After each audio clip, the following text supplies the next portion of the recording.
Dan kita bersyukur kepada Allah, negeri ini ada nikmat yang luar biasa, maka syukuri selama nikmat ini masih ada. Ya, sempurna tidak, negeri kita tidak sempurna. Semoga Allah menyempurnakan dengan rasa syukur itu. Amin ya rabbal alamin. Kita doakan juga saudara-saudara yang sedang berjuang, semoga mereka mendapatkan bukan keadilan, mendapatkan rahmat. Ini ahlu sunnah bukan? Ahlu sunnah bukan? Jangan pernah minta keadilan, minta rahmat. Itu kaidah Imam ahlu sunnah, Imam Abdul Hasan al-Asy'ari. Jangan pernah minta keadilan, nanti kalau dihukum seadil-adilnya tahu rasa. Mintalah rahmat, kasih sayang, ya. Semoga Allah menebar kasih sayangnya kepada yang berjuang, begitu juga kepada pemerintah yang sedang dituntut. Amin ya rabbal alamin.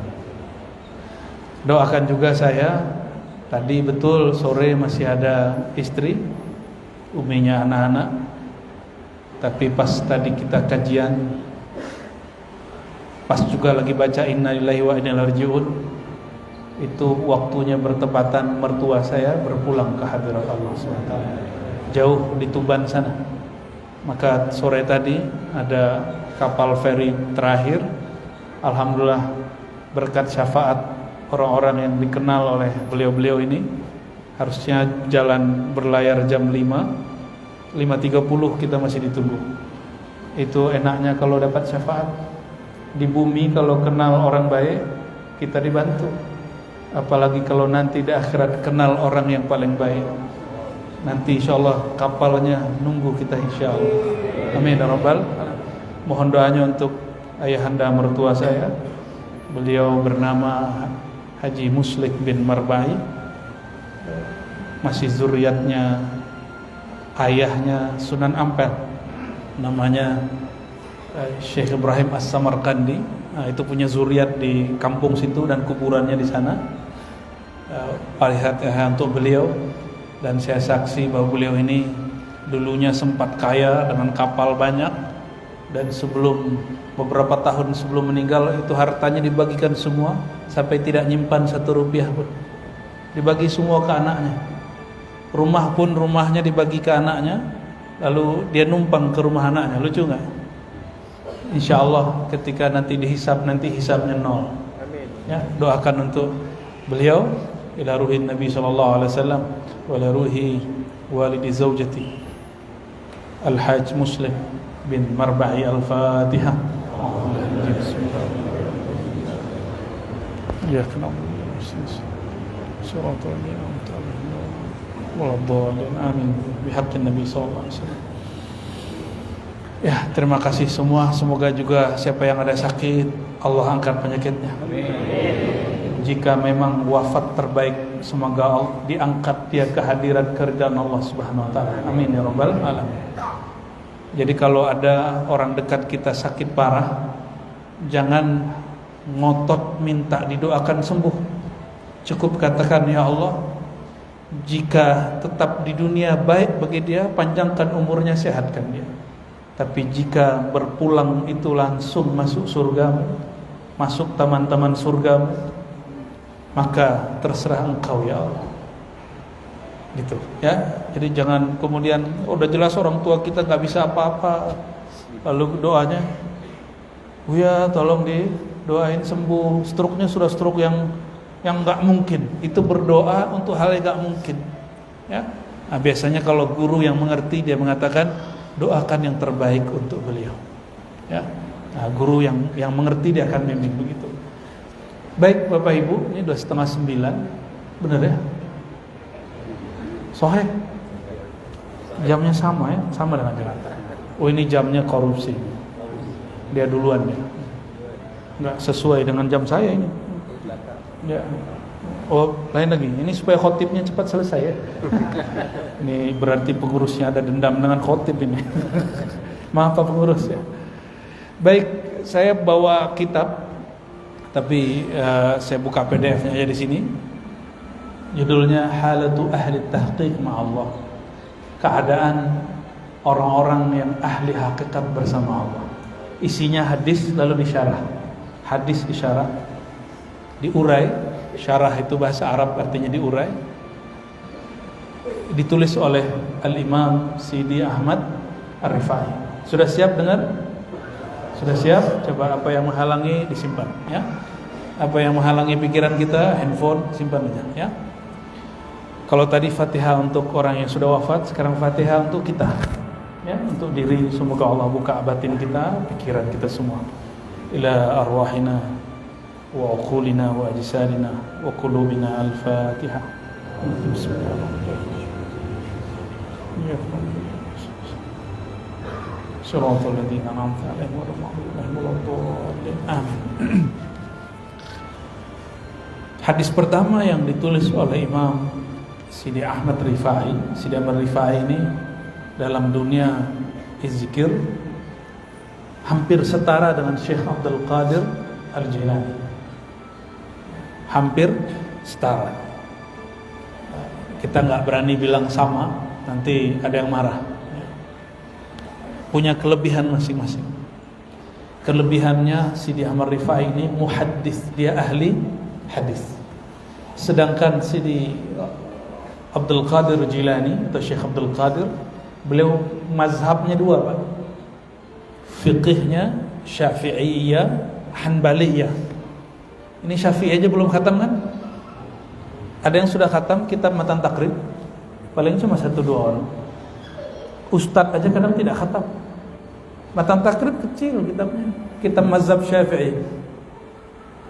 Beliau mengerti dua mazhab, Syafi'iyah, Hanbali, ya. Itu Syekh Abdul Qadir Jilani. Sedangkan imam ini mazhabnya hanya Syafi'i, dan dia kelebihannya yang tidak ada di Syekh Abdul Qadir Jilani, dia ahli hadis. Jika menukil hadis, dia nukil dengan sanadnya. Seperti Imam Bukhari mengatakan dari fulan, dari fulan, dari fulan, dari Nabi, maka dia melakukan hal yang sama. Maka dia juga periwayat hadis. Namanya siapa? Sidi Ahmad Ar-Rifai. Ilmu Imam Rifai ini tidak sepenuhnya berkembang, tapi kadang-kadang yang berkembang yang bagian horornya. Ada sampai di Aceh menjadi tari Rifaiyah, ya, sampai di Padang jadi debus. Tahu debus? Itu orang kalau mau debus, tawassulnya ke Sidi Ahmad Rifai. Tapi saya bertemu zuriat beliau di Bandung. Masih ada zuriatnya, keturunannya di Bandung. Dan mereka orang-orang termasuk keturunan Rasulullah SAW. Jadi Sidi Ahmad Rifai termasuk zuriat Nabi Muhammad SAW, yang sekarang orang lagi tengkar-tengkar masalah zuriat. Nah, kita nggak ikut serta. Saya ketemu juga di Banjar zuriat Sidi Ahmad Rifai. Namun nama-nama mereka tidak diinput di Rabithah Alawiyah. Mereka punya Rabithah sendiri, punya lembaga sendiri yang mencatat nama-nama mereka, ya. Jadi sebenarnya perdebatan nasab antara keturunan Wali Songo atau wali-wali yang lain dengan Ba'alawi, para habaib ini ada solusinya sebenarnya. Salah satu solusinya, sudahlah, tidak usah ikut campur nasab orang lain. Kelompok yang nasab selain habaib, mereka buat Rabithah sendiri atau Nagobah sendiri, dan saya rasa mereka sudah punya, ya.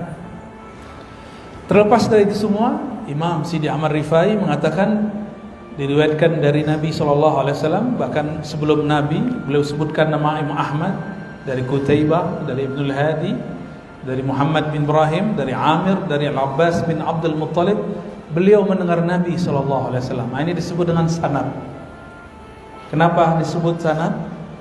Kalau ada orang ini yang pernah kuliah, nulis suatu bab, suatu paragraf tidak ada referensinya, dosennya mengatakan apa? Kamu plagiat, kamu contek punya orang, tapi kamu tidak jujur. Nah, kalau ada orang hari ini mengatakan ini sunnah Nabi, ini ajaran Nabi, tinggal dia cek, kamu tunjukkan sanadmu kepada Rasulullah SAW. Ada orang ngaku hari ini dia mursyid thariqah, tunjukkan sanad dia kepada thariqahnya, ya. Tapi kita kurang adil. Ahli Quran ditanya mana sanad Quranmu, giliran orang ngaku-ngaku ajaran dia paling ikut Nabi, paling sunnah, orang tidak berani minta sanad.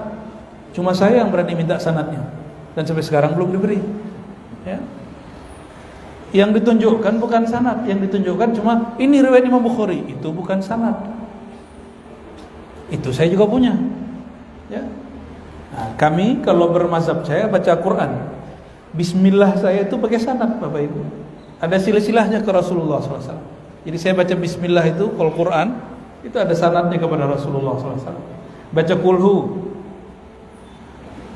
kalau ngimamin Fatihah boleh nggak satu nafas? Boleh nggak satu nafas? Boleh. Nah itu ada acaranya, dan itu Nabi ajarkan.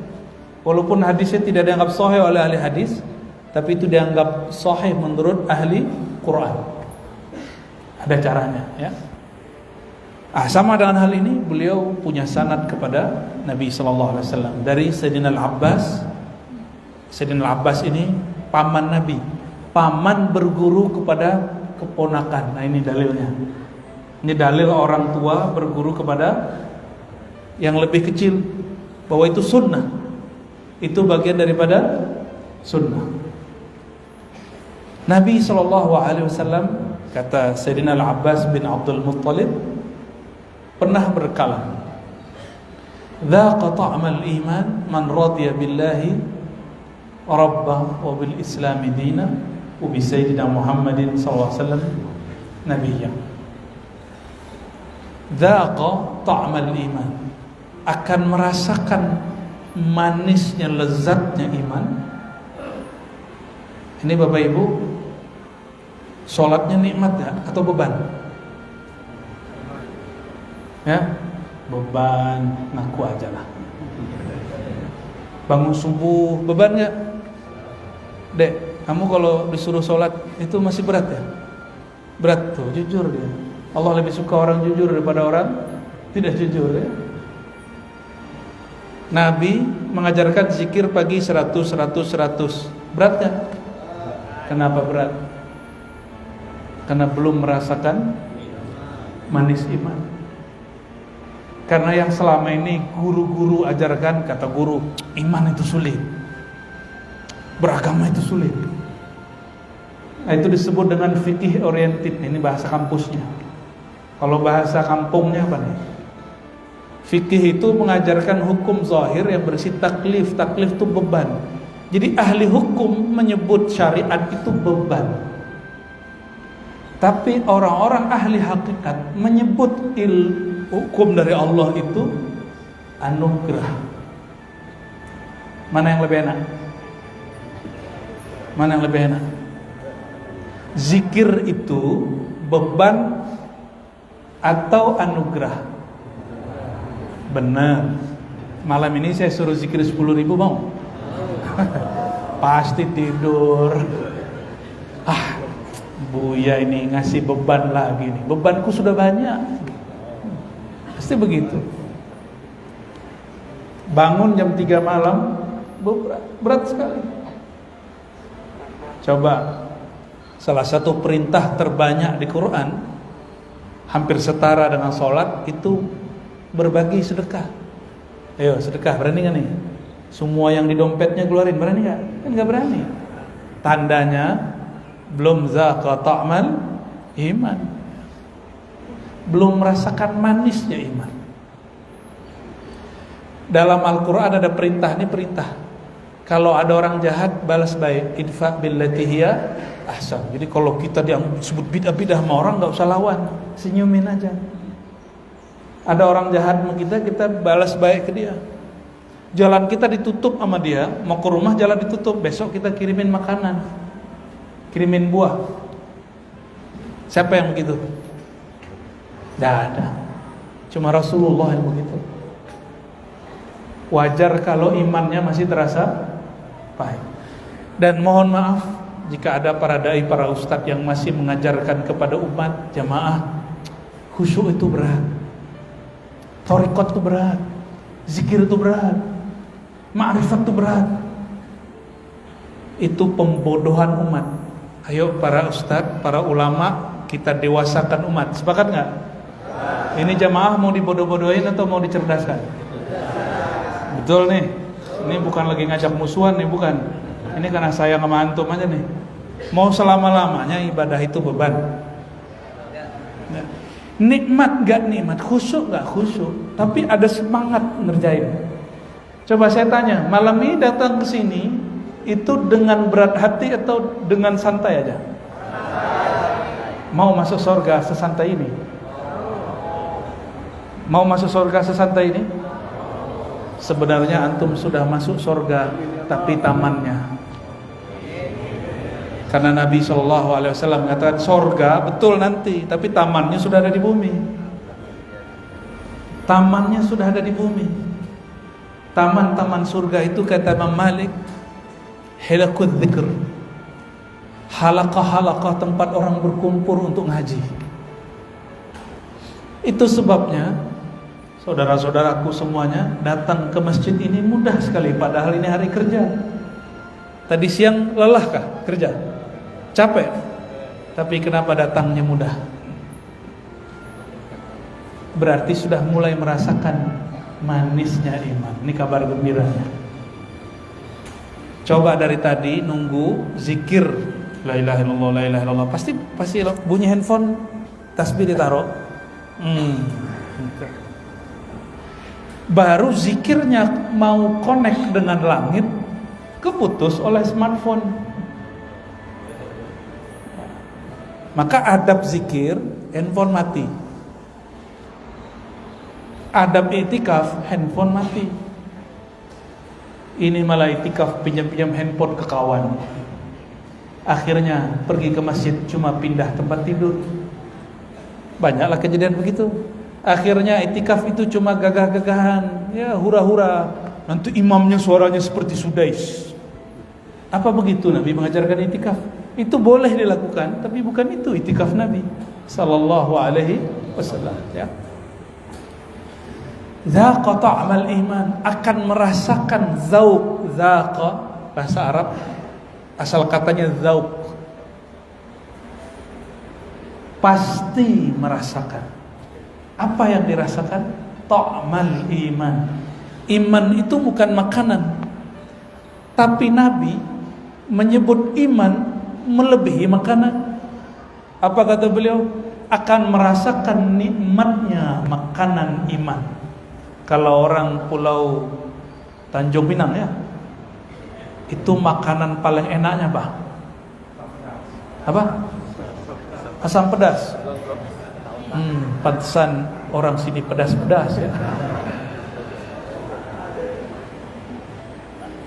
Itu asam pedas. Kalau dimakan badan lagi sehat, enak. Coba kalau mulutnya lagi sedang ada sariawan, bisa menikmati kan? Oke. Kata Nabi SAW, al-iman bid'u wa sittuna syu'bah atau bid'u wa sab'una syu'bah. Iman itu lebih dari 70 cabang. Imam Al-Baihaqi nulis kitab judulnya Syu'abul Iman. Apa artinya? Cabang-cabang iman. Berapa cabang disebut? 77 atau lebih. Itu cabang. A'laha qawlu la ilaha illallah. Yang paling tinggi daripada cabang itu adalah perkataan la ilaha illallah. Nah, itu kalau minum teh pucuk itu lebih nikmat daripada daun yang di bawahnya. Saya mau tanya nih, abang-abang nih kalau minum teh manis atau tehnya tanpa gula? Karena abang masih kurang manis ya. Teh itu yang aslinya minum tanpa gula. Itu bagian mana? Bagian pucuk. Bagian pucuk itu, ini bukan teh pucuk yang botol itu, bukan. Bagian pucuk itu diekspor ke Jepang, diekspor ke Cina, ke Korea. Orang sana itu seduh teh dikit-dikit, lagi panas-panas dicoba, gak pakai gula. Yang gak bagusnya dikonsumsi di Tanjung Pinang. Jadilah warnanya hitam ya, teh hitam. Akhirnya orang warung Padang, rumah makan Padang kreatif, biar nggak jadi ampas ditambahlah telur, teh talua, lumayan lah. Kalau kualitasnya bagus, itu ujungnya teh, itu ada antioksidannya. Orang sering konsumsi itu, dia akan lebih sehat daripada orang yang konsumsi daun teh biasa. Maka kalau boleh dianalogkan, dikiaskan, orang yang sering mencicipi ujungnya, pucuknya iman, yaitu la ilaha, maka batin dia akan kuat, rohani dia akan segar. Sudah lihat Habib-habib yang mereka lintas negara, itu seakan-akan kalau tidur cuma duduk, udah temu orang lagi. Ada 2 Habib luar biasa di dunia ini. Banyak Habib yang bagus, tapi yang gampang dikenal, ada di Pekalongan, ada Abah Lutfi. Itu tamu gak berhenti-berhenti, Pak. Itu kalau kiai-kiai bermimpi pengen seperti Habib Lutfi pasti gak kuat. Tamu itu malam-malam, siang malam, siang malam. Kadang kita gak lihat beliau ini makan, tapi Masya Allah selalu menghormati tamu. Jangankan muslim, jangankan orang biasa, pendeta pun diterima. Saya jadi ingat Rasulullah SAW itu nerima ada orang Yahudi datang ke Rasulullah, nggak punya rumah, maka Nabi mengatakan, udah kamu tidur di masjid. Orang musyrik tidur di masjid. Kalau kita, jangankan orang muslim, jangan orang kafir ya, orang Islam pun tidur di atas jam 11 diusir. Alasannya benar, nanti ada barang yang hilang, Buya. Bisa-bisa itu kipas anginnya hilang tuh, mic-nya bisa hilang ya. Karena kita masih kurang mendidik sesama muslim ya. Bapak Ibu yang bukan Allah, kenapa kita kurang tahu rasa nikmatnya iman? Karena tidak pernah mau mencicipinya. Maka jika ingin mencicipi iman tertinggi, cicipi dengan caranya. Kalau minum, nggak usah minum pucuk teh langsung dimakan, enak nggak? Mesti diseduh dengan cara yang benar. Maka ketika diminum tidak terasa pahit, justru terasa nikmat.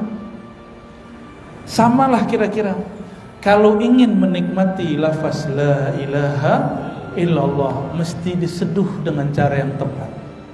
Kalau tidak tahu cara menyeduhnya, minta tolong kepada ahlinya. Paham maksudnya? Ya, itulah yang disebut bimbingan zikir, bimbingan talqin. Kalau yang menyeduh sudah mentok ilmunya, cari guru lagi. Jangan berhenti di satu thariqah. Allah itu buminya luas, ma'rifatnya tak terbatas. Kata Imam Zunnun al-Misri, siapa yang sudah sampai wusul kenal kepada Allah, maka ilmunya gak terbatas. Dia tidak terkekang oleh mazhab, tidak terkekang oleh thariqah, tidak terkekang oleh suku bangsa, tidak terkekang oleh embel-embel. Saya ini tidak ahli, saya ini, enggak. Dia akan terbuka menerima semua ilmu. Jadi aneh kalau ada orang sama-sama Islam, cuma beda manhaj, tengkar, itu aneh. Cuma beda thariqat, tengkar, itu aneh ya. Cuma beda jingkrang gak jingkrang, terus gak baikan, itu aneh. Bodoh langsung.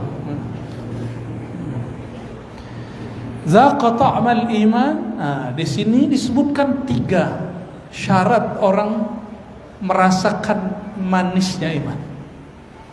Mau beragama penuh nikmat ya.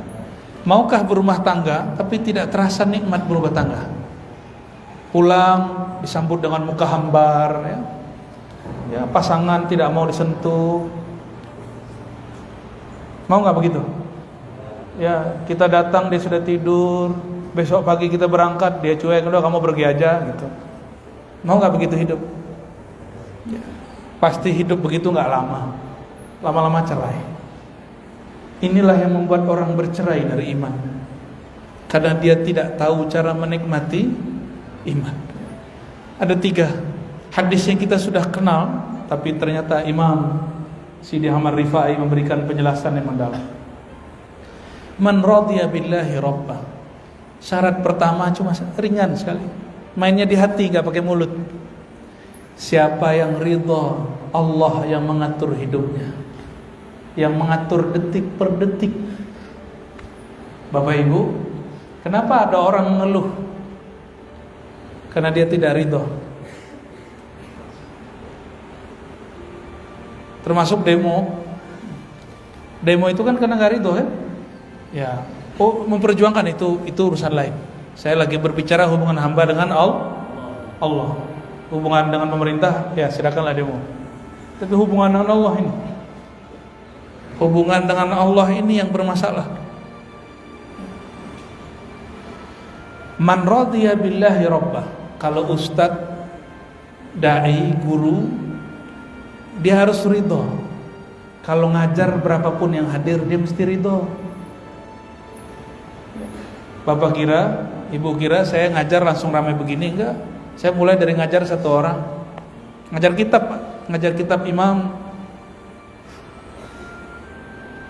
namanya Ummul Barahin, Imam As-Sanusi. Murid saya 1.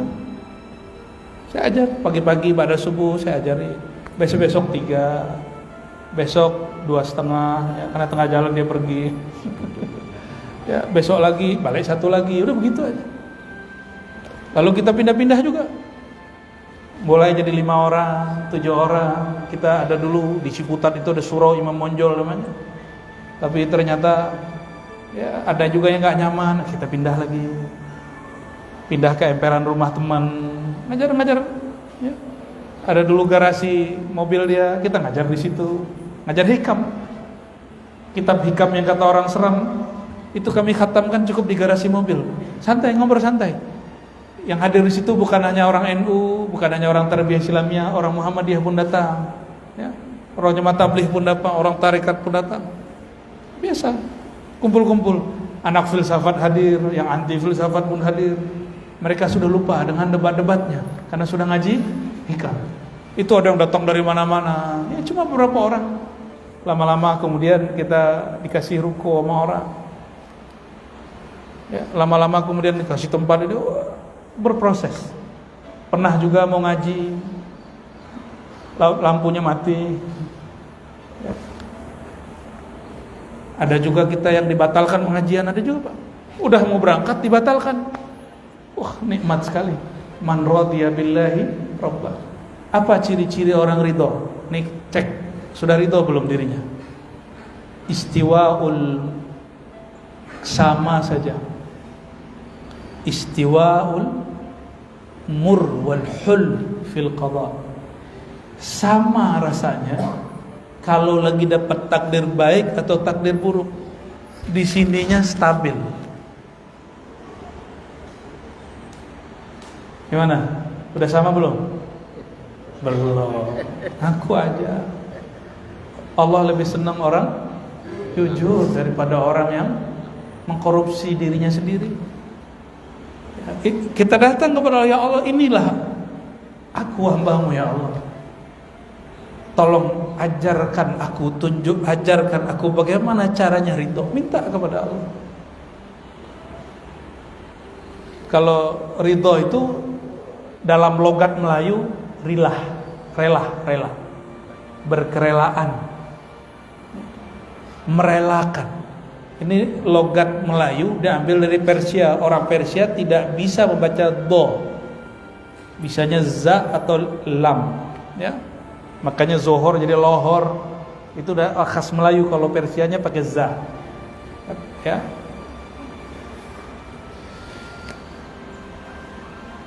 Punya pasangan? Ya. Kalau dia belum nih, ya. Ya belum kan? Mau ridho sama siapa kamu? Udah punya pasangan Pak ya? Sebagian besar sudah berpasangan. Sudah ridho belum dengan pasangan? Insya Allah berarti belum. Nah, makanya masih tengkarnya parah. Makanya masih belum bisa terima. Kok kamu begitu? Nah, Giliran aku begini, kamu begitu. Giliran kamu begitu, aku begini. Nggak ketemu. Kalau sudah tiap hari begitu, tunggu kapal pecah. Mau dia ustadz, mau dia kiai, mau dia orang awam, sama. Maka jangan heran kalau ada juga ustadz bercerai. Bukan berarti dia nggak berhasil didik. Emang kapalnya sudah nggak sanggup menanggung. Ya, karena di dalamnya ada bom tiap hari. Jangankan kepada Allah, ridho kepada pasangan pun belum. Terlahir di keluarga biasa-biasa, ridho nggak? Terlahir jadi orang Indonesia, ridho nggak? Terlahir jadi orang Melayu, ridho nggak? Terlahir jadi suku ini, ridho nggak? Bener. Kenapa masih malu sebagai bangsa Indonesia? Kok nggak pede gitu? Banyak yang ngomong ini waktu kecil nih, coba kalau bapakku menteri gitu ya, bapakku bupati gitu kan. Tahu-tahu besok bupatinya kena korupsi, nggak jadi lagi ngomong. Bapak Ibu yang makan Allah, jika ingin merasakan ridho, mulai ridho kepada yang terdekat. Yang terdekat dulu. Saya mau tanya, adakah detik per detik lepas dari kehendak Allah? Adakah? Adakah alam ini bergerak? Itu Allah lalai? Ada nggak? Oke. Yang punya alam ini siapa? Allah. Bener nih? Bener nih, yakin Allah yang punya? Kalau bener Allah yang punya, berarti tidak ada satu kejadian pun di alam kecuali itu atas izin Allah. Oke, sudah masuk barangnya? Kalau begitu, ridho enggak dengan Allah? Harus ridho. Kemarin ada yang haji nggak? Haji kemarin? Ada yang haji jalur cepat nggak? Atau haji biasa, haji furoda? Itu haji furoda Pak, jalan kaki dari Musdalifah. Jalan kaki dari Musdalifah. Dari Musdalifah ke Mina jalan kaki, bisa bayangkan. Itu sahabat saya jenderal Pak. Tapi sehari sebelumnya ketemu kita, saya bilangin, Pak Jenderal, di sini jenderal habis ya. Benar, alhamdulillah. Untung dia nih suka jalan tiap hari, lari berkilo-kilo tiap hari. Sampai di Musdalifah nggak dapat bus, dia ngomong ke istrinya, Dek, udah kita jalan aja. Ridho deh. Itu jenderal Pak tidur di emperan jalan pakai kardus, karton, tahu?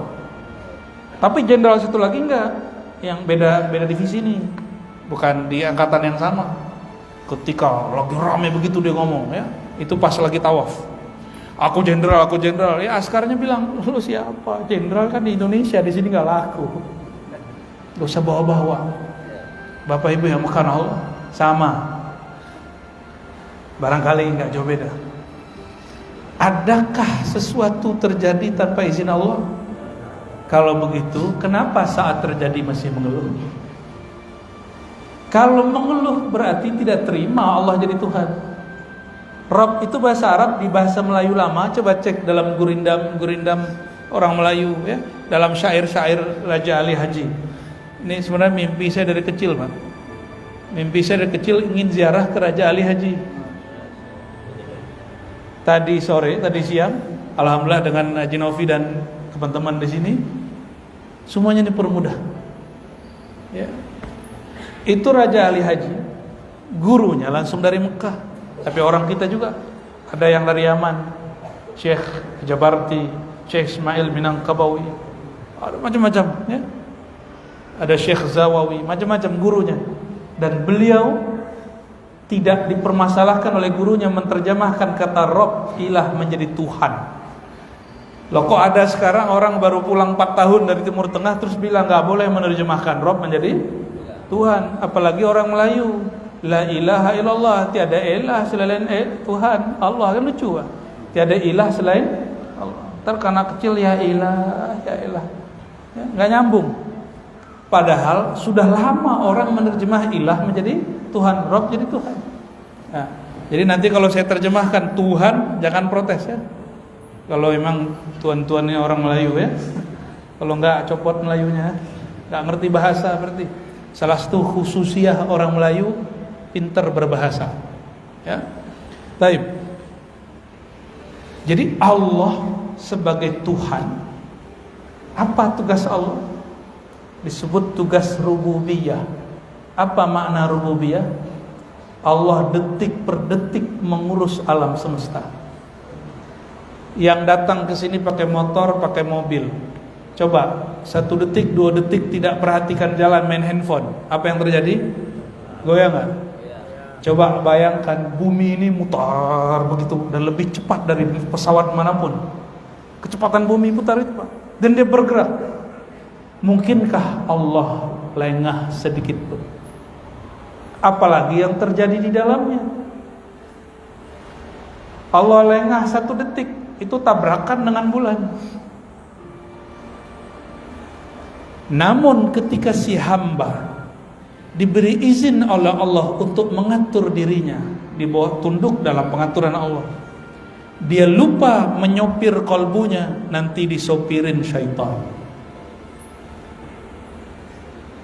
disetirin oleh syaitan, yang drive dirinya syaitan. Jadi kenapa orang kemudian ya, kalau orang Melayu cakap apa Pak? Tengkar itu belagu apa? Begaduh. Wah, saya kursus langsung ya.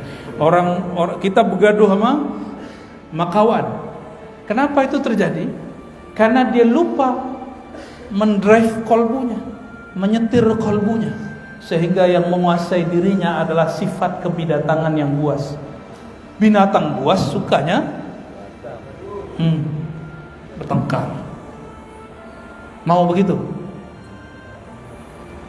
Yang bertengkar itu biasanya punya kepentingan sama. Caleg sama caleg, calon bupati, calon gubernur ke calon capres sama capres. Yang paling aneh, yang tim sukses yang pro dengan calon-calon ini bertengkar juga. Terlalu menghayati berpolitik ya. Kalau tadi caleg sama caleg, kalau ustadz begaduhnya sama siapa? Ustadz juga. Habib sama siapa? Habib juga. Kiai sama siapa? Mursyid sama siapa? Mursyid juga. Orang torekot sama siapa? Orang yang katanya ngaku ikut sunnah sama yang ngaku sunnah juga. Sama-sama tengkar sudah. Sesama aswaja tengkar. Sesama itu terjadi. Oleh karenanya Imam Ghazali tulis kitab namanya Ihya Ulumuddin. Ini hadiah untuk kiai-kiai yang suka tengkar, menjadikan agama sebagai alat pertengkaran. Nah, kitab itu sekarang oleh orang yang suka tengkar itu diejek, banyak hadis palsunya. Berarti dia nggak ahli hadis. Orang nggak ahli hadis berani ngomong begitu, ahli hadas namanya. Ya, belum baca udah mulut kotor. Ya. Hadas kan kotor. Ya. Nggak ngerti bilang saya belum baca. Jangan cuma karena kata guruku, kata syekhku di dalamnya hadis palsu. Bisa kita cek. Ya. Man radhiya billahi rabbah. Ini syarat pertama. Ada 3 syarat orang menikmati, merasakan manisnya iman. Yang pertama, detik per detik harus menerima Allah mengatur dirinya. Bapak Ibu punya jantung nggak? Punya. Dari tadi berdetak nggak? Coba cek lu punya jantung nggak? Jangan yang datang nih zombie ini. Punya jantung ya? Coba dari tadi dia bergerak. Apakah kita pernah menyuruh dia gerak? Pernah gak? Siapa yang suruh dia gerak? Maka benarlah hadis Nabi. Kolbu ini artinya 2. Jantung yang zahir, yang kedua hati, tempat Allah memandang. Itu dalam genggaman Allah Subhanahu wa ta'ala. Jadi kalau Allah berhentikan genggamannya, mati. Kalau lepas, mati. Selama masih digenggam oleh Allah, ditatap oleh Allah, hidup. Coba punya Facebook bang, punya Facebook ya. Abang udah berapa lama tugas ini? 4 bulan. Sudah ngintip berapa akun ya? Bisa ngintip orang ya? Kita bisa mengakses. Mungkinkah bisa mengintip akun orang kalau kita nggak punya akun? Mungkin nggak? Ingin tahu status orang tapi kita nggak punya handphone. Udah punya handphone, baterainya nggak ada. Udah ada baterainya, nggak ada kartunya. Udah ada kartunya, nggak ada pulsanya. Udah ada pulsanya, nggak tahu cara buat akun. Orang bikin Facebook berguru, masa mau bikin status di kolbu tidak berguru? Status di kolbu itu mestinya hanya Allah Subhanahu wa ta'ala. Afdhalul dzikri la ilaha. Jadi status di kolbu mestinya tidak ada kecuali hanya Allah Subhanahu wa ta'ala. Gimana Pak? Status kolbunya hari ini apa? Itu bisa diintip loh Pak. Jadi kolbu itu bisa diintip. Oleh siapa? Yang sudah punya akun kolbu. Di antara kita ini ada yang bisa jadi ngehack. Tahu nggak ngehack? Bisa ngintip tanpa diketahui. Bisa curi data tanpa diketahui yang punya data. Sama. Dalam ilmu kolbu ini ada juga yang curi-curi status kolbu orang. Itulah setannya kolbu. Ya. Untuk apa? Nanti jadi aib. Nanti dia ceritakan ini si orang ini nggak benar. Ya. Maka kalau mau cari kekasih Allah, carilah orang yang mampu diizinkan membuat status di kolbunya dan mampu untuk menatap kolbu orang lain, tapi dia berani untuk menyembunyikan rahasia orang lain. Kalau sudah mampu menjaga rahasia orang, baru Allah titipkan rahasia dari langit. Jadi kenapa orang banyak tanya hari ini, kenapa ya mursyid-mursyid, guru-guru sekarang kurang sakti, kurang keramat? Jawabannya satu, keramat itu bukan orang yang bisa sembuh atau terbang, bukan. Keramat itu orang yang dapat kemurahan limpahan ilmu Allah. Itu disebut sahibul karamah. Karam itu bahasa Arab artinya kemurahan. Karim, Allah yang maha pemurah. Apabila seseorang sudah mampu menjaga amanah, maka dia dapat tugas baru. Kalau bahasa orang di kantor sekarang dipromosikan. Sama urusan kolbu juga begitu. Karena kita ini suka khianat, sekarang diceritakan rahasia oleh orang, besok kita bagi. Maka kata Imam Nawawi Sekandari, tahukah engkau yang benar-benar setia menemanimu itu hanya Allah. Allah tahu aibmu, tapi Allah tetap menemanimu. Allah tahu durhakamu, tapi Allah tetap memberi nikmat kepadamu. Benar gak? Ya. Jadi kita gak bahas-bahas sunnah bid'ah nih Pak ya. Nanti hatinya keras lagi. Bahas sunnah bid'ah itu ada adabnya. Ya, itu saya sebelum 2019 lah ya.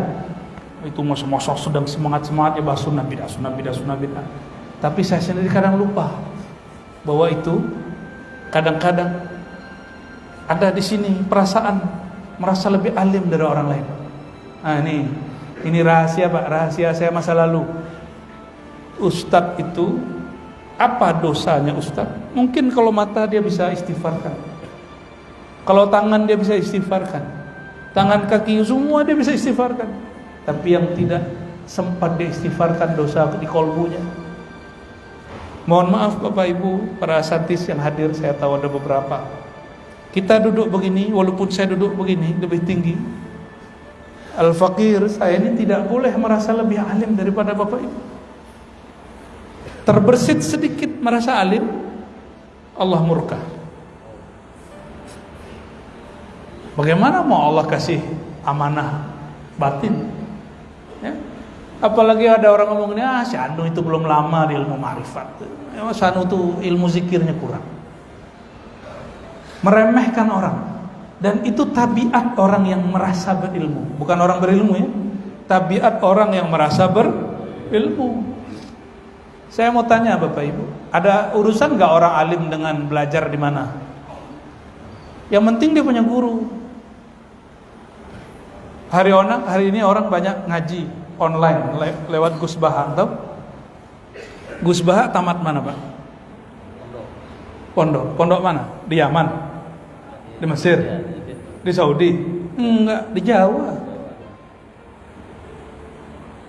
Berarti orang alim nggak mesti di mana-mana. Nggak mesti di mana-mana. Yang penting dimanapun dia berguru. Bapak lama nih 20 tahun tinggal di Saudi, tapi cuma ngurus travel. Jadi alim nggak? Mohon maaf nih. Ya. Kawan kita banyak yang terjebak. Kalau orang sudah tahu duit, apa kata guru kami? Innallaha la yajma' bainal ilmi wad dinari.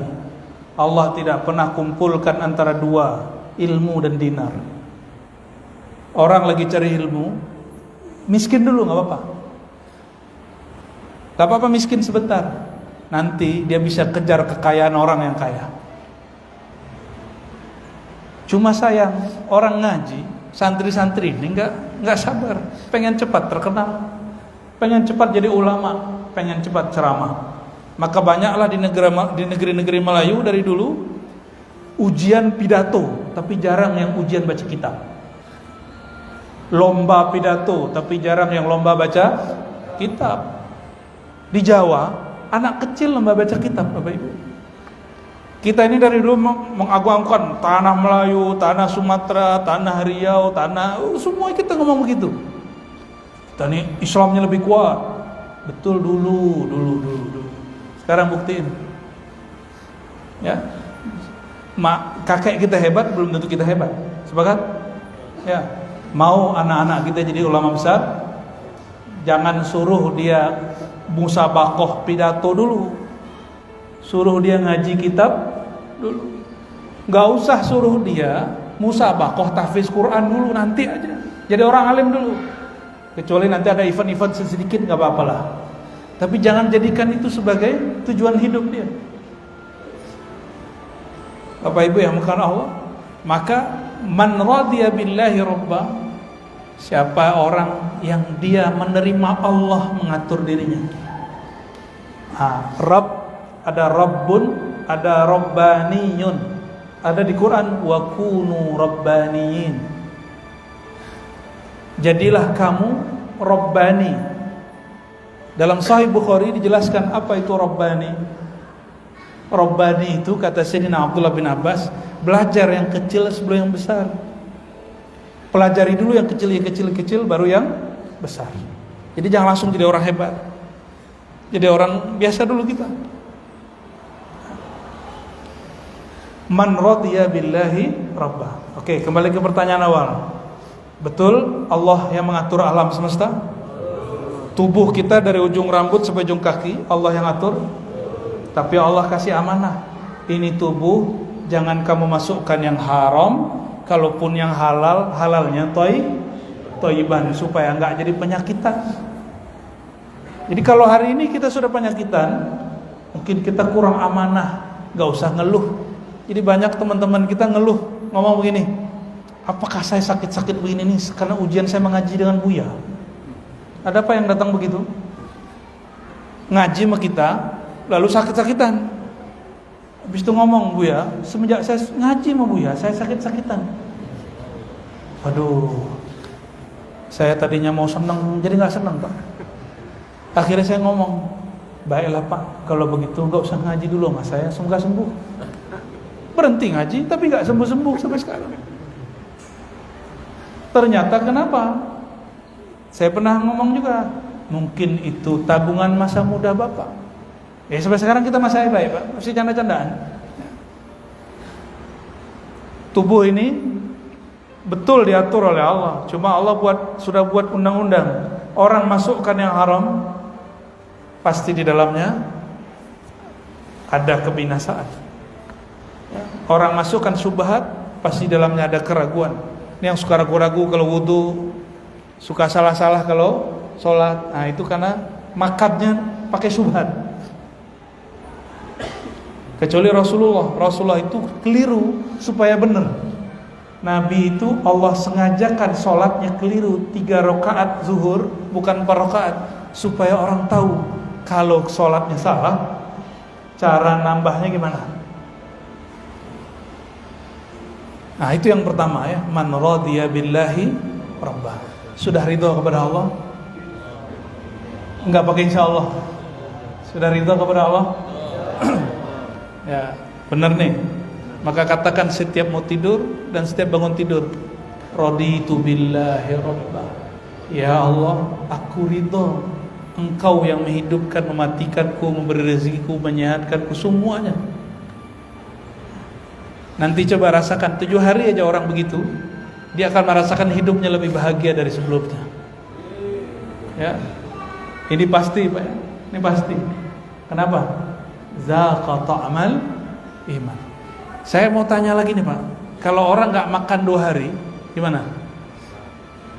Disinggung dikit marah nggak? Marah. Coba bayangkan, ruhani dia tidak makan berbulan-bulan, dikasih makan, sholat bertahun-tahun tapi tidak nikmat. Karena ustadz mengatakan sholat khusyuk itu berat. Ternyata si ustadz itu curhat, tapi tanpa disadari sholat dia juga belum khusyuk.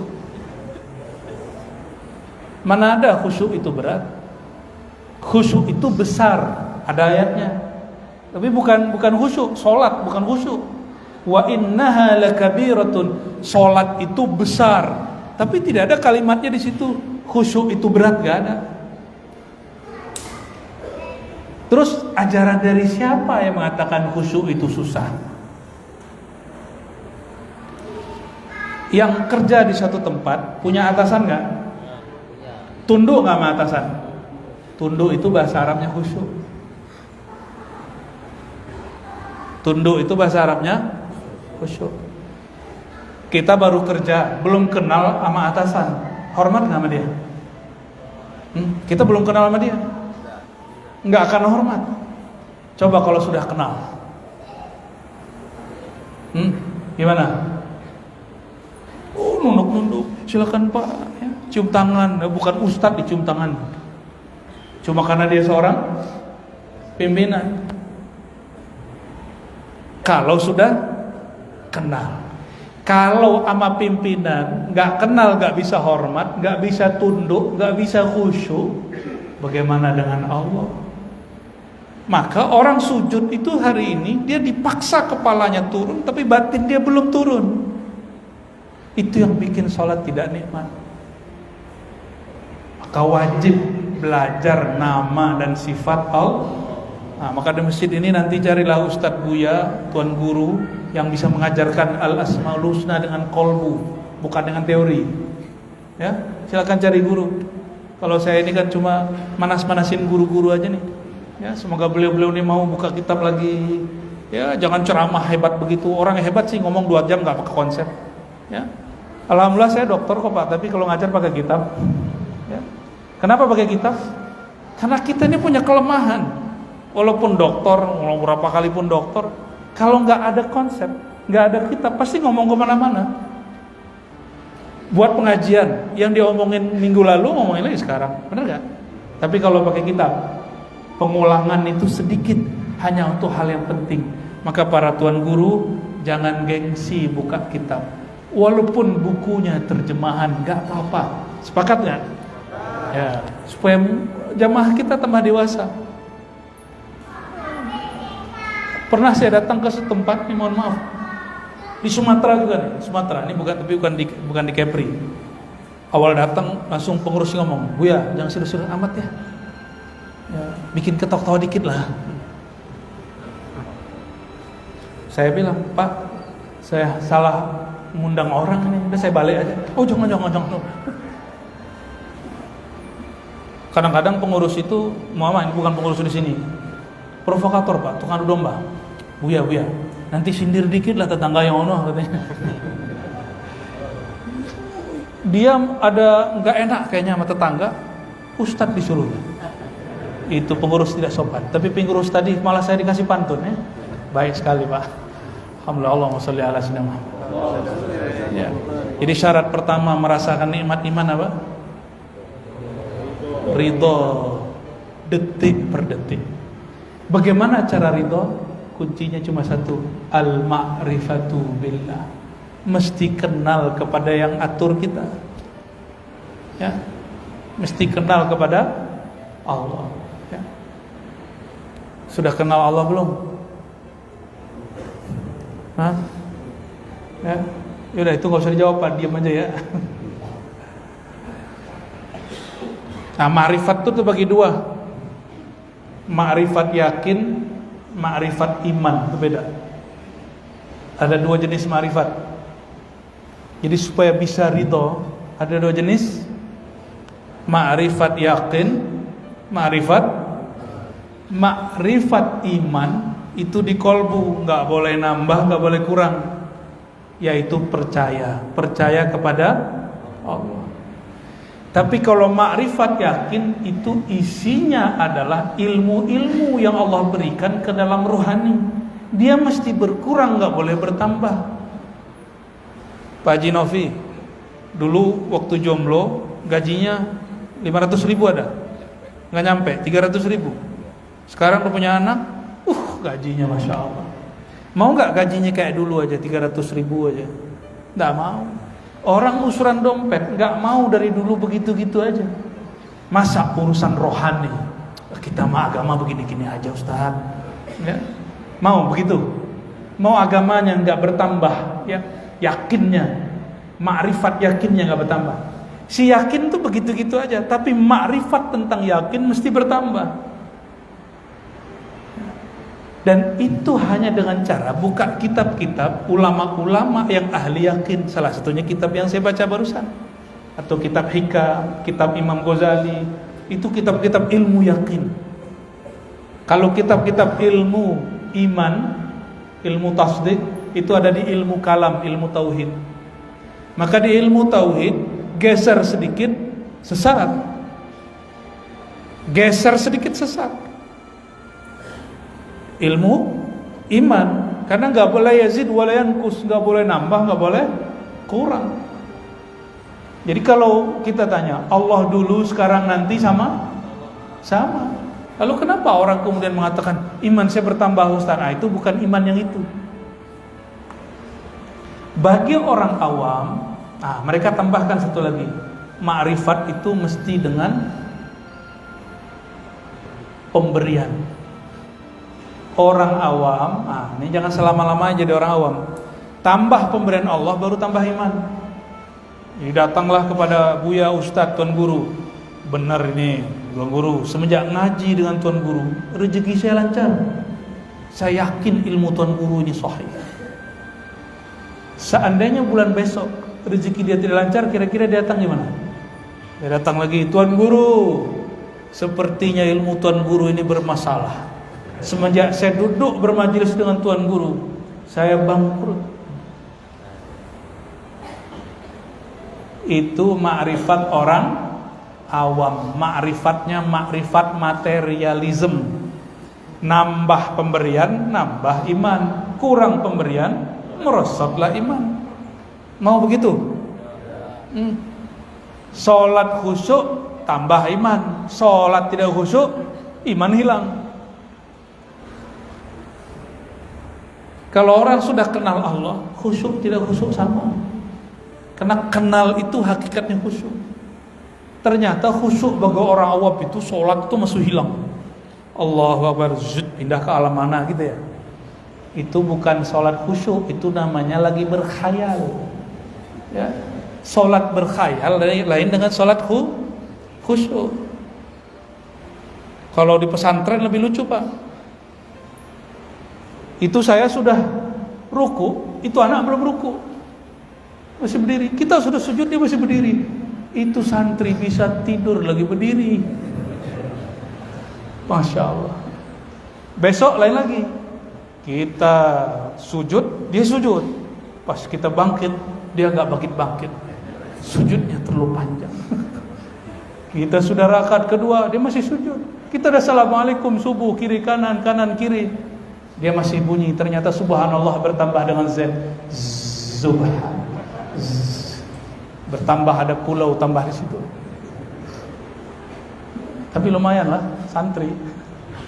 Itu santri dipaksa baru mau sholat. Mau sampai kapan sholat itu dipaksa? Karena santri baru kenal ustadznya, belum kenal dengan Tuhan dia dan Tuhan ustadznya. Jadi kalau kita didik anak, jangan banyak-banyak nyuruh Bapak Ibu. Jangan banyak-banyak, apalagi kamu gak sholat, neraka ini. Gak begitu nyuruh anak. Anak itu mau disuruh-suruh ayahnya karena dia tahu yang nyuruh ayah dia.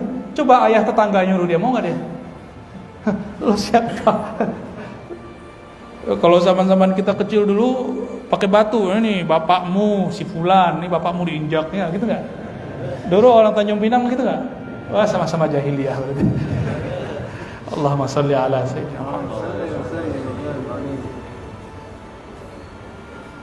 Jadi kenapa iman belum nikmat? Karena belum ridho. Kenapa belum ridho? Karena belum mengenal Allah Subhanahu. Kalau tidak kenal Allah, bersamai orang yang kenal. Wa kunu ma'as shadiqin. Ini perintah wajib dari Allah. Hendaklah kamu berada bersama dengan orang-orang yang shadiqin. Shadiqin itu orang yang sudah kenal dengan qalbunya kepada Allah Subhanahu wa ta'ala, ya. Yang kedua sedikit lagi, man radiya billahi rabba. Yang kedua, wa bil islami dina. Islam itu bukan status KTP, bukan. Al-Islam yakni al-khudu' wal inqiyad, kepatuhan kepada Allah. Jadi al-Islam artinya apa? Kepatuhan kepada Allah.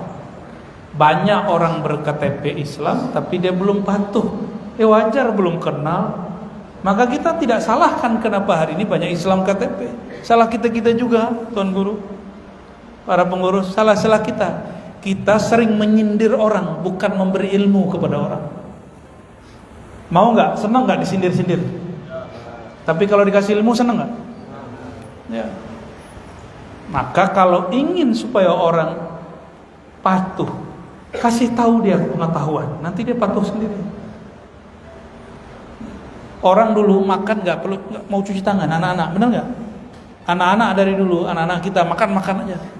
Tapi setelah dia tahu rahasia cuci tangan, perlukah dia diingatkan? Nggak perlu. Orang kalau sudah tahu rahasia sholat, nggak perlu disuruh sholat. Kalau sudah tahu rahasia tahajud, nggak perlu dia disuruh-suruh tahajud. Oh, saya sudah tahu, Ustaz. Oh, itu rahasia tahajud pasti begini. Nah, itu bukan rahasia tahajud. Jadi ternyata rahasia tahajud yang ditahu, siapa yang tahajud rezeki lancar. Tuh, rezeki lagi. Saya tahu, Buya, ini rahasia sholawat. Siapa yang sholawat, rezekinya lancar. Jadi dia kalau nggak ada urusan masalah dunia, nggak sholawat. Ini sering kita sampaikan beberapa tahun lalu, ya, Bapak Ibu. Kenapa orang tidak patuh sama Rasulullah SAW? Karena hubungannya dengan Rasulullah hubungan transaksi, hubungan akad. Rasulullah, ini saya sholawat, tolong urusan dunia saya bereskan. Rasulullah, aku sholawat kepada engkau, itu rezeki saya tuh lagi mampet tuh, ya, tolong dibantu. Jadi syafaat yang diminta, syafaat duniawi.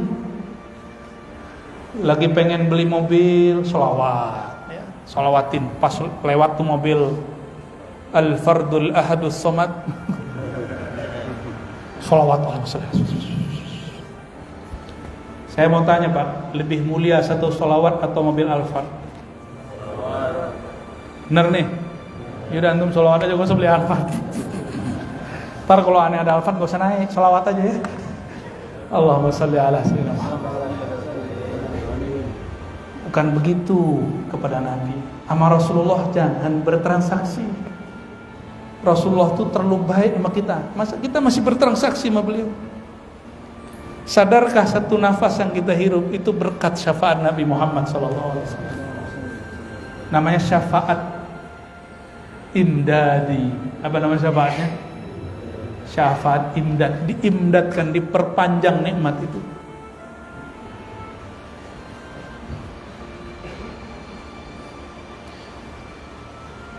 Jadi al-Islam apa al-Islam? Patuh. Kenapa orang tidak patuh? Karena kurang ilmu tentang suruhannya itu, ya. Sehingga ibadah disebut beban. Yang terakhir, nah itu yang tadi saya bahas. Wa bi sayyidina Muhammadin. Betul di hadis tidak disebut sayyidina, Pak. Itu bab adab aja. Ini kenapa Buya selalu pakai sayyidina? Saya diajarkan hakikat baginda Nabi Muhammad SAW. Di dalam kitab-kitab hadis, dalam Al-Quran disebutkanlah, ketemulah hakikat beliau itu siapa. Surat Nur ayat 35, Alam Nashrah. Itu Alam Nashrah, Wadduha, semua tentang Nabi semua. Wa rafa'na laka dzikra Wadduha wal laili idza saja ma wadda'aka rabbuk. Itu tentang Rasul semua, Pak.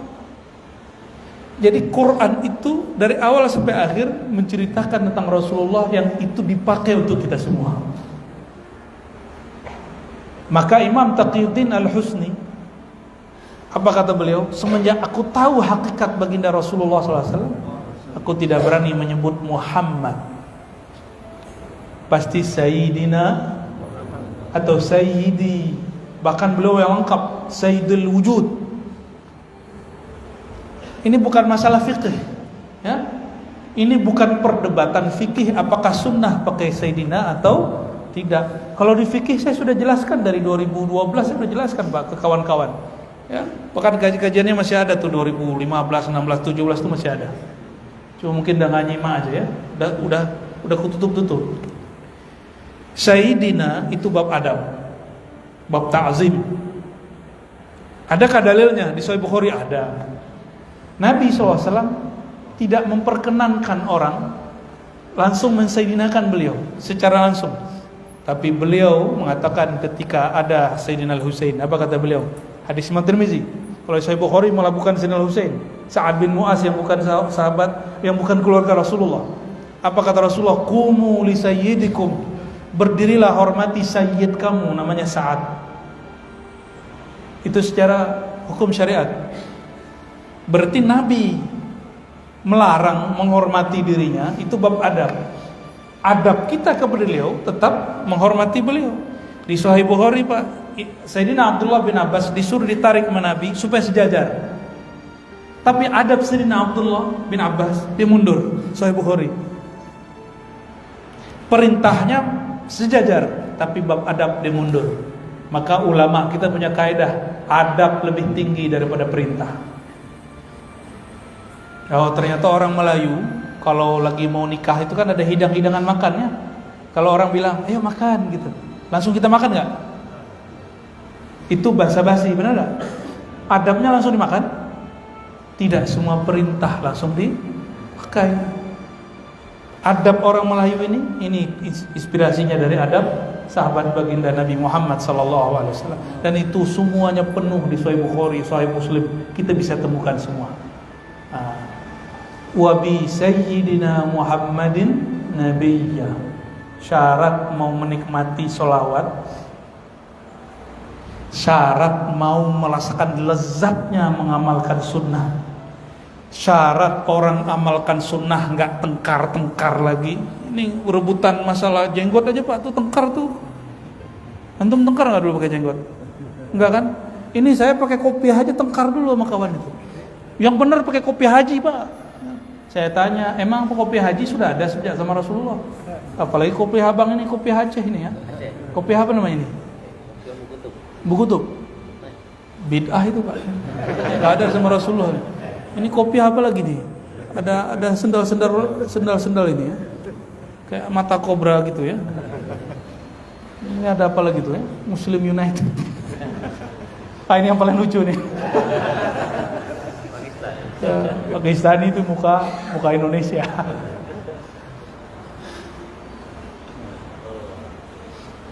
Jadi mengamalkan sunnah itu, kenapa orang bertengkar, merasa dia paling sunnah? Ya. Jadi guru saya dulu negur kalau saya harus pakai kopiah, Pak. Kamu kalau ulama mesti hormati ulamamu, ya? Harus pakai kopiah. Begitu dulu. Tapi sekarang repot Pak, kalau saya pakai kopiah makan, nggak bisa makan. Baru ya foto, nggak bisa makan. Kita lagi mangap, kita dipoto orang. Itu pose terjeleknya itu. Terpaksa lah nyamar sesekali. Buka kopiah pakai baju kaos, makan di tepi jalan, baru bebas. Coba Pak, saya cepat kopiah, itu saya masih ulama nggak? Masih ustaz nggak? Masih guru nggak? Antum pakai kopiah ulama nggak? Enggak. Coba saya pakai sorbannya Habib Umar, jadi Habib nggak? Enggak. Ini contoh. Jadi sama guru, kalau ketemu guru nanti gurunya pakai baju biasa, nggak usah bilang itu guru suul adab. Ente yang suul adab, karena guru sangka dengan guru. Mohon maaf banyak yang tersinggung malam ini ya. Wa bi sayyidina Muhammadin nabiyya. Mau menikmati sholawat? Pernah jatuh cinta seseorang? Kirim-kirim WA sama dia, tahu-tahu udah 2 jam ya, chatting-chattingan sama dia, tahu-tahu sudah tarhim mau subuh. Bener pengalaman kamu ya. Ya. Malam, tengah malam orang tahajud, orang dialog dengan Allah, dia dialog dengan sang kekasih. Ya, WA-WAan karena nomornya dapat. Coba ya kan antum dapat nomornya Nabi Muhammad SAW. Nomornya ada di kolbu. Kalau dapatlah itu, kita bisa chattingan kolbunya dengan kolbu Rasulullah. Solawat, nggak berhenti, bisa 2 jam. Mau begitu? Mau. Maka kata Syekh Muhammad Arsyad Al-Banjari dalam Kanzul Ma'rifah, ketahuilah bahwa dirimu, tubuhmu, jiwamu diciptakan Allah dari nur baginda sallallahu alaihi wasallam. Yang ngomong siapa? Syekh Muhammad Arsyad Al-Banjari yang puluhan tahun ngaji di tanah Mekah, tanah Madinah. Beliau ini punya anak di Pulau Penyengat, tadi kita ziarah, Syekh Syihabuddin. Syekh Syihabuddin ini setelah Syekh Arsyad meninggal, Syekh Nawawi ngaji sama beliau. Begitu beberapa infonya ya. Ya. Ini ilmu ternyata bukan ajaran beliau, itu ajaran gurunya, namanya Syekh Muhammad bin Abdul Karim Samman, seorang ulama ahli hadis, ahlu sunnah di Madinah, yang jaga pintu makam Rasulullah SAW di masanya. Apa kata beliau? Kalau engkau ingin merasakan langsung kepada Rasulullah, maka katakan, wahai diriku, wahai tubuhku, wahai jiwaku, wahai darahku, wahai tulangku. Sebut nama diri kita semua. Jangan nunggu nanti kiamat baru dia ngomong, disuruh Allah ngomong. Sekarang suruh dia ngomong. Katakan, wahai diriku, tubuhku, jiwaku, badanku, tanganku, kakiku, bahwa Allah Rabbku, penciptaku, Islam agamaku, Nabi Muhammad adalah nabiku. Itu baru namanya syahadat lahir dan batin. Selama ini syahadat baru di lisan, itu syahadat munafikin. Kalau syahadat mukminin dari dalam kalbu. Kalau syahadat salikin zahir batin. Tubuhnya bersyahadat, batinnya bersyahadat, lisannya bersyahadat, ruhaninya menyaksikan. Ya, semoga Allah Ta'ala mengizinkan kita yang hadir malam ini dan siapapun yang mendengarkan kajian ini merasakan manisnya iman. Enggak malam ini, besok, enggak malam besok, esoknya lagi, enggak, nanti sebelum meninggal walaupun sesaat. Amin ya rabbal alamin. Ila ruhin Nabi sallallahu alaihi wasallam wa ila arwahina wa ajsadina wa masyayikhina. Al-Fatihah. Bismillah.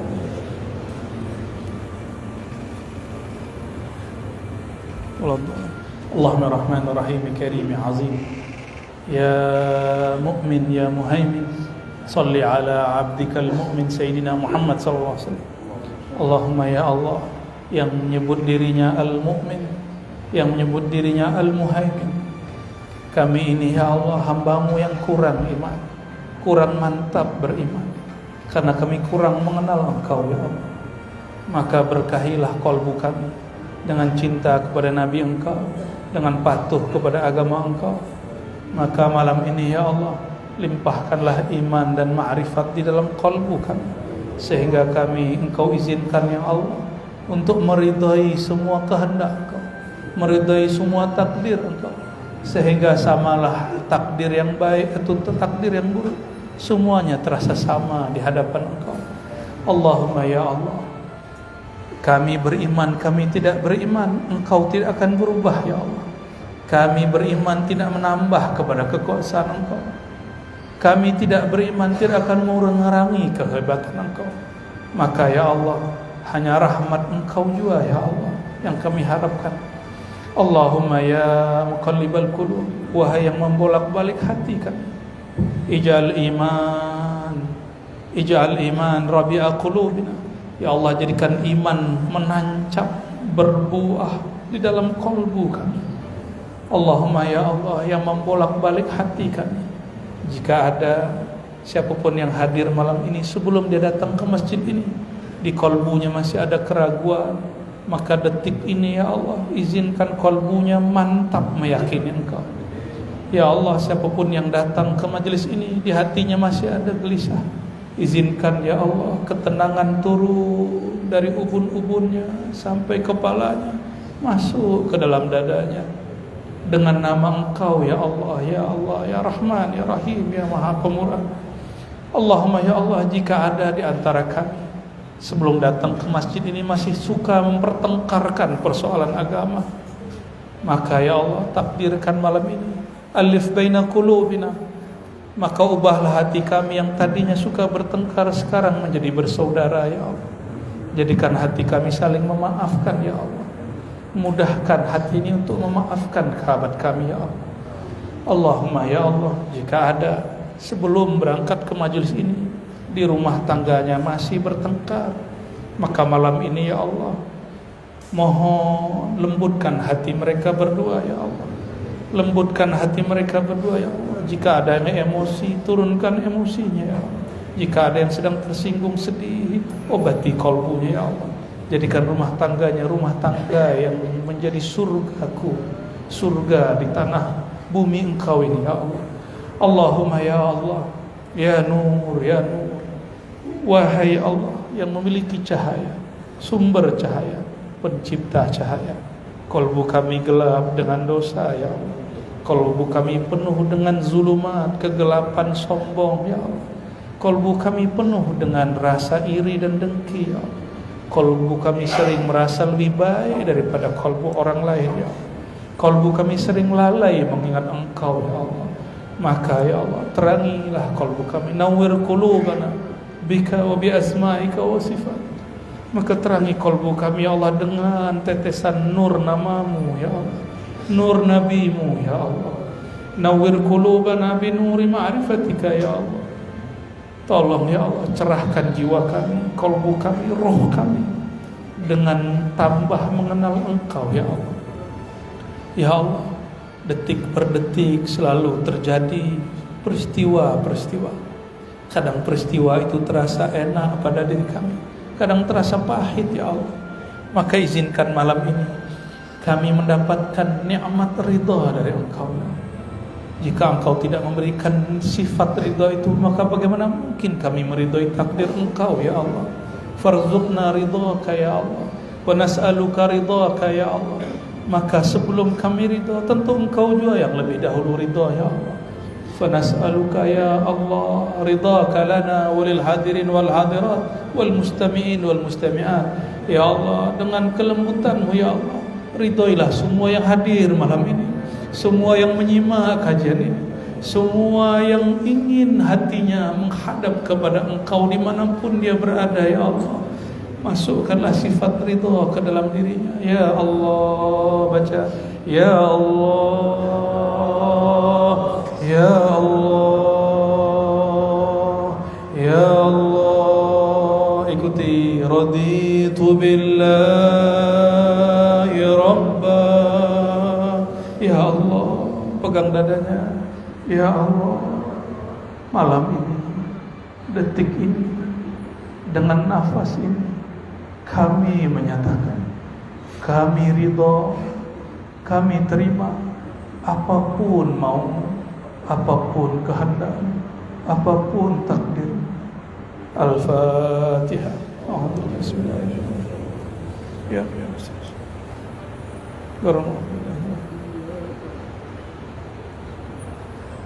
Amin amin rabbal alamin. Rabbana atina fid dunya hasanah wa fil akhirati hasanah wa qina adzaban nar. Wa sallallahu ala sayyidina al-Fatih, sayyidina al-Khatim, sayyidina Ahmad, sayyidina Muhammad, sayyidina Ahyad, sayyidina Mahmud, sayyidina man ismuhu fis samai Ahmad wa fil ardi Muhammad wa fi qulubina Mahmud. Wa alihi wa ashabihi wal baiti wa dzurriyyati wal madhi khalifati wa sallam. Alhamdulillah rabbil alamin. Barangkali itu Bapak Ibu, mungkin besok pagi kembali bekerja. Selamat beristirahat, selamat meridai takdir, meridai kehendak Allah SWT. Besok pagi yang punya waktu lagi silakan bertemu lagi di masjid apa? Al-Firdaus. Tidak usah tanya jawab lah ya. Ya, sudah panas. Mohon maaf tidak dapat salaman semua. Kalaupun dapat bersentuhan yang lembut saja ya. Assalamualaikum warahmatullahi wabarakatuh.